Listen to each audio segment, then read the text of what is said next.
अस्सलाम वालेकुम वरहमतुल्लाहि वबरकातुहू। आज एक अफ़सोसनाक ख़बर शेयर करने जा रहा हूँ आपके साथ। आपसे गुजारिश है कि अभी तक चैनल को फॉलो या सब्सक्राइब नहीं किया तो काइंडली कर लें। रहमान मलिक पीपल्स पार्टी के सेनेटर जो कि बक़ज़ा इलाही से आज वफ़ात पा गए हैं। अल्लाह पाक उन्हें जन्नतुल फ़िरदौस में आला तरीन मकाम अता फ़रमाए और उनके लवाहक़ीन को सब्र जमील नसीब हो।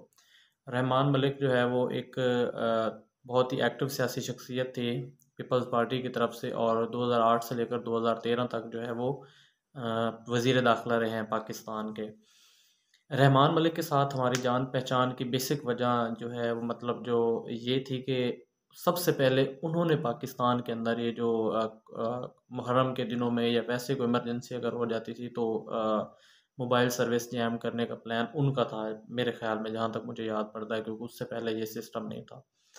और देखें, ये पीपल्स पार्टी है, पीटीआई है या पीएमएलएन है, ये सारी हमारे ही पाकिस्तान की पार्टियाँ, इनके साथ हमें सियासी इख्तलाफात अपनी जगह पर, लेकिन जब इनमें से देखिए हम सब ने चले जाना है, तो जो भी जो हमारी ये सियासी पार्टियाँ हैं, चाहे नवाज़ शरीफ है, ज़रदारी, इमरान खान है, तो ये इक्वली हमारे लिए रिस्पेक्टेड है।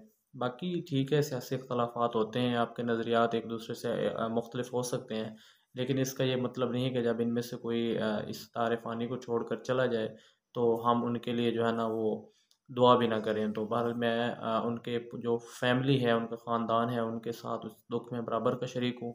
मुझे ज़ाती तौर पर रहमान मलिक साहब इंतहाई अच्छे लगते थे, क्योंकि वो वैसे बड़े नफ़ीस किस्म के सियासतदान थे, और उन्होंने अपनी शुरुआत जो है वो एफआईए में, मेरे ख़्याल में पहले जॉब करते थे, उसके बाद वो सियासत में आए। और रहमान मलिक साहब की जो वफ़ात है आज, इस देखें डेफ़िनेटली वो उनकी 70 साल एज थी, लेकिन हम में से कोई भी, चाहे हम जितनी मर्ज़ी एज गुज़ार चुके हों, हम मरना हम में से कोई भी नहीं चाहता। हम यही चाहते हैं कि हम ज़्यादा से ज़्यादा यहाँ पे अपनी ज़िंदगी गुज़ारें, और डेफ़िनेटली जब पावर हो इंसान के पास, पैसा हो, फिर तो और ज़्यादा इंसान का दिल करता है कि वो इधर ही अपनी एक बेहतरीन किस्म की लाइफ़ गुज़ारे। लेकिन इनकी डेथ में हमारे लिए सबक ये है कि हम सब ने चले जाना है। जब एक इंसान मरता है ना, तो वो अल्लाह ताला से पहला सवाल यही करता है कि ए मेरे रब, मतलब हमारी रूह ये सवाल करती है कि ए मेरे रब, मतलब मुझे कोई बताया नहीं है, कोई मतलब जो है मुझे कोई ऐसे ही, मतलब मैं बिज़ी था और मुझे मेरी मतलब रूह निकल गई है। तो अल्लाह पाक उसको इरशाद फरमाते हैं, ये एक बता रहा हूँ, मैंने कहीं पढ़ा था, तो अल्लाह पाक इरशाद फरमाते हैं कि ए मेरे बंदे, मैं तो तुझे बार-बार याद दहानी कराता था कि तूने मेरे पास आना है। मतलब वो कैसे, अब बंदा सवाल करता है कि कैसे, तो अल्लाह पाक फरमाते हैं कि तूने फ़लाँ जनाज़ा पढ़ा, फिर फ़लाँ का, यानी जितने भी जनाज़े पढ़े, जितनी भी तदफ़ीन करवाई या जितनी भी किसी की मौत की खबर सुनी, तो डेफ़िनेटली इसमें कोई शक नहीं कि जब हम जनाज़ा पढ़ रहे होते हैं, जब हम किसी की तदफ़ीन में शिरकत कर रहे होते हैं, तो हमें यही ख़्याल आ रहा था कि यार इस एक दिन ये सब कुछ, ये प्रोसेस हमारे लिए भी होना है। तो डेफ़िनेटली देखें, हम इस दुनिया की हर चीज़ की तैयारी करते हैं। हमने अगर एक देखें, सियासत की एग्ज़ाम्पल ले लेते हैं, आजकल कितना एक, अब आगे अगले साल इलेक्शंस हैं, तो अभी से सियासतदान जो है वो सारे कैंडिडेट्स जितने भी हैं वो सारे उन्होंने रेस लगाई हुई है, और उन्हें को ना दिन को सुकून है, ना रात को सुकून है। और कोई, अब किसान हैं, आप बिज़नेसमैन हैं, कुछ भी हैं, आप उसकी प्रॉपर तैयारी करते हैं। सर्दी आने से पहले हम जो सर्दियों की तैयारी करते हैं, गर्मी आने से पहले गर्मियों की तैयारी करते हैं। लेकिन मौत हमें क्यों नहीं याद?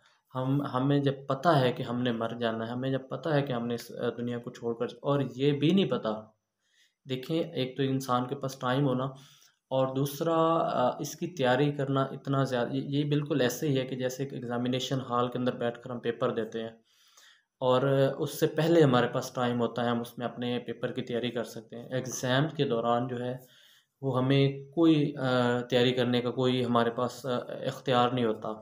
हमने बस वहाँ पे जाके जो हमारे पास नॉलेज होता है, जो हमने तैयारी की होती है, उसको हमने जाकर डिलीवर करना होता है। तो ये बिल्कुल ऐसे ही है, ये जो अभी हम हमारी जो है ये तैयारी का टाइम है, हम जब तक ज़िंदा हैं। जैसे ही ये हमारी लाइफ़ ख़त्म होगी, हमारा एग्ज़ाम शुरू हो जाएगा।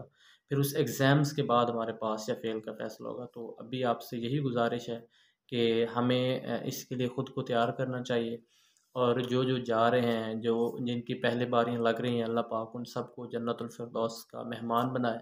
लेकिन हिसाब किताब हम सब ने देना है, यही हमारा इस्लाम है, यही हमारा अक़ीदा है। तो इसलिए अभी हम जो ज़िंदा हैं, हमारे पास इनफ़ टाइम है, हमारे पास, हम इस चीज़ को मेक श्योर करें, इस चीज़ की मतलब यकीन दहानी करें कि अल्लाह पाक जो है वो हमें जन्नत के मेहमान बनाए। तो अभी रहमान मलिक साहब, आपकी जो फैमिली है, आपके जो लवाकीन है, अल्लाह पाक उन्हें सब्र जमील अता फ़रमाए और आपको जन्नतुल फ़िरदौस में आला तरीन मकाम अता फ़रमाए, आपके हिसाब किताब में आसानी हो।